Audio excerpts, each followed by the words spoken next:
loving heart against cursed magic, ever after. As Aislynn's heartbeat settled back into a slow, steady rhythm, she heard the soft patter of footsteps and the rustle of uniforms in the hallway. Her bedroom door opened, letting in Talia, tea, and the beginning of the day. Aislynn would not mention last night's dream. She forced a smile and sat back on her bed, smoothing her nightgown tightly around her stockinged feet and legs. Just another secret to keep. "Good morning," said Talia as she set the tray down on the vanity and pulled back the curtains, inviting bright spring sunlight into the bedroom. From behind, the fairy godmother barely looked like a person, more like a soft triangle in her wimple and loose robes. As was traditional, her uniform hid all but her hands and face. She returned Aislynn's smile, only hers was easy and sweet, the corners of her green eyes crinkling. "What would my lady like to wear today?" Talia asked, dropping sugar cubes into the tea with two soft plinks before opening the massive wardrobe to reveal the dozens of blue dresses inside. Without waiting for a response, the fairy godmother retrieved two gowns. The one she passed to Aislynn was a cotton periwinkle dress that had been worn dozens of times. Pretty and simple. The other dress Talia hung carefully next to the mirror. It was exquisite. Made of a rich satin, the vibrant sapphire color was slightly muted by a layer of organza across the massive skirt. Blue lace and delicate beading decorated the long sleeves and high collar that were customary for a young lady from the northern kingdom. But it wasn't the sleeves or the neckline that had Aislynn's attention. It was the rose.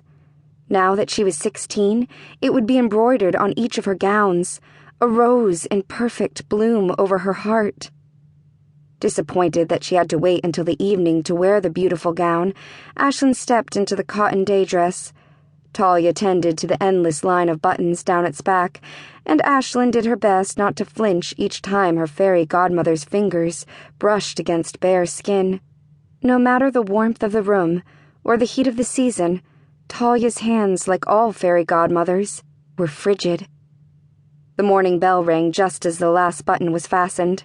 Slipping into her shoes, Aislynn followed Talia out of the bedroom and down the stairs to breakfast. 4 years at Narrator Academy, but to Aislynn it had never felt anything like a home. Until a girl was settled into her married life, everything else was only temporary. It was best not to get attached, and the academy made it easy. Everything was stone, hard and bleak. Though northerners were fond of embellishments, the only decorations the headmistress tolerated were the enormous tapestries.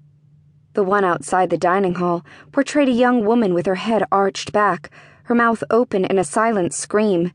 Between the hands, crossed over her heart, was a tangle of briars tearing through her chest, bloodying her fingers. She had black hair like Aislynn's. The familiar sounds of gossip and laughter floated into the corridor as Aislynn made her way into the dining hall. At the sight of the lone figure seated at the farthest corner table, she walked a little faster. Maris didn't look up when Aislynn approached. Her attention focused on the blonde curl she was twisting between her fingers.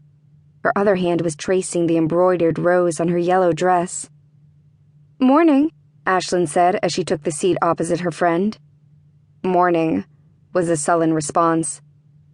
There was a burst of laughter from across the room where the other more favored girls were seated. Maris cast an envious look in their direction. Guilt filled Aislynn's chest.